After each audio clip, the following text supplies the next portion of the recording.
Hi friends, ഇന്ന് നമുക്ക് നല്ല ക്രീമി മുട്ടക്കറി തയ്യാറാക്കിയാലോ. ഓക്കെ, അതിന് വേണ്ടിയുള്ള ഇൻഗ്രീഡിയൻസ് എന്തെല്ലാം എന്ന് നോക്കാം. നമുക്ക് ആദ്യമായിട്ട് ഞാൻ എടുത്തത് ഒരു 5 മുട്ടയാണ്. അത് ബോയിൽ ചെയ്യാൻ വെച്ചിട്ടുണ്ട്. പിന്നെ എടുത്തേക്കുന്നത് 2 വലിയ ഉള്ളി. അടുത്തതായിട്ട് എടുത്തത് ഒരു തക്കാളി എടുത്തിട്ടുണ്ട്. പിന്നെ 2 പച്ചമുളകും. പിന്നെ ഞാനൊരു പാന് ചൂടാക്കി വെച്ചിട്ടുണ്ട്. അതിലേക്ക് കുറച്ച് വെളിച്ചെണ്ണ ഒഴിച്ചു കൊടുത്തിട്ടുണ്ട്. പിന്നെ നമ്മൾ നേരത്തെ കട്ട് ചെയ്ത് വെച്ച സവാള ഉണ്ടല്ലോ, അതൊക്കെ ഇട്ട് കൊടുക്കുന്നുണ്ട്. അതുപോലെ തന്നെ ഈ സമയത്ത് തന്നെ പച്ചമുളകും ചേർത്ത് കൊടുത്തിട്ടുണ്ട്. പിന്നെ ഒരു 1/2 സ്പൂണ് ജിഞ്ചർ ഗാർലിക് പേസ്റ്റും കൂടി ചേർത്ത് കൊടുത്തിട്ടുണ്ട്. ഇനി നന്നായിട്ട് നമ്മളിത് ഇളക്കുക. ഇത് ഏകദേശം ഒരു ലൈറ്റ് ഗോൾഡൻ ബ്രൗൺ കളറാവുന്നവരെയാണ് ഇളക്കുന്നത്. ഈ സമയത്ത് ഞാനൊരല്പം ഉപ്പ് കൂടി ചേർത്ത് കൊടുക്കുന്നുണ്ട്. അപ്പം ഏകദേശം ഈ ഒരു പരുവാകുമ്പോഴാണ് നമ്മൾ മസാലപ്പൊടികളൊക്കെ ചേർത്ത് കൊടുക്കുന്നത്. അപ്പോൾ ആദ്യമായിട്ട് ചേർത്ത് കൊടുക്കുന്നത് ഞാനൊരു മഞ്ഞൾപ്പൊടിയാണ്. ഏകദേശം ഒരു 1/4 സ്പൂൺ മഞ്ഞൾപ്പൊടി ചേർത്ത് കൊടുത്തിട്ടുണ്ട്. പിന്നെ ചേർത്ത് കൊടുക്കുന്നത് 1/2 സ്പൂൺ കുരുമുളക് പൊടി. അടുത്തത് ഒരു 1/4 സ്പൂൺ പെരുംജീരകം പൊടിച്ചതാണ് ചേർത്ത് കൊടുത്തത്.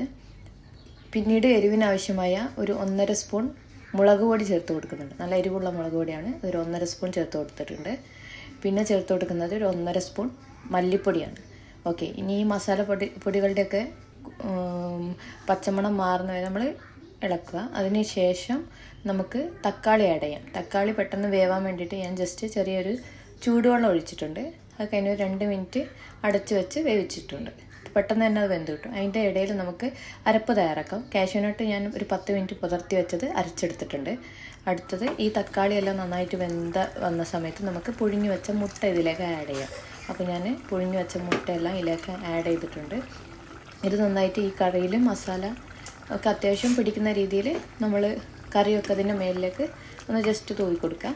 അടുത്തതായിട്ട് നമുക്ക് ചേർക്കാനുള്ളത് അരപ്പാണ്. നമ്മൾ അരച്ച് വെച്ച അരപ്പ് ചേർത്ത് കൊടുക്കുക. നന്നായി ഈ സമയത്ത് നമ്മൾ വെള്ളമൊക്കെ കറക്റ്റായിട്ട് ഒഴിച്ച് പാകത്തിനാക്കി വെക്കാം. അതുപോലെ ഉപ്പും നോക്കാം. ഏകദേശം ഈ ഒരു പരുവാണ്. കറി റെഡി ആയിട്ടുണ്ട്. നമുക്കിനി വേണമെങ്കിൽ വറവ് ഇടാം. ഞാൻ ഇവിടെ വറവ് ഇടുന്നില്ല. കുഞ്ഞുള്ളിയിൽ വറവിടാം. ഞാൻ കറിവേപ്പില ചേർത്ത് കൊടുക്കുന്നുണ്ട്. ഓക്കെ, ഇത്രയേ ഉള്ളൂ. നല്ല ക്രീമി ആയിട്ടുള്ള എഗ്ഗ് കറിയാണ്. നിങ്ങളെല്ലാവരും ട്രൈ ചെയ്ത് നോക്കുക. ഞാൻ ഗീ റൈസിൻ്റെ കൂടെയാണ് ട്രൈ ചെയ്തത്. എല്ലാവരും എന്തായാലും ട്രൈ ചെയ്ത് നോക്കുക. Thank you.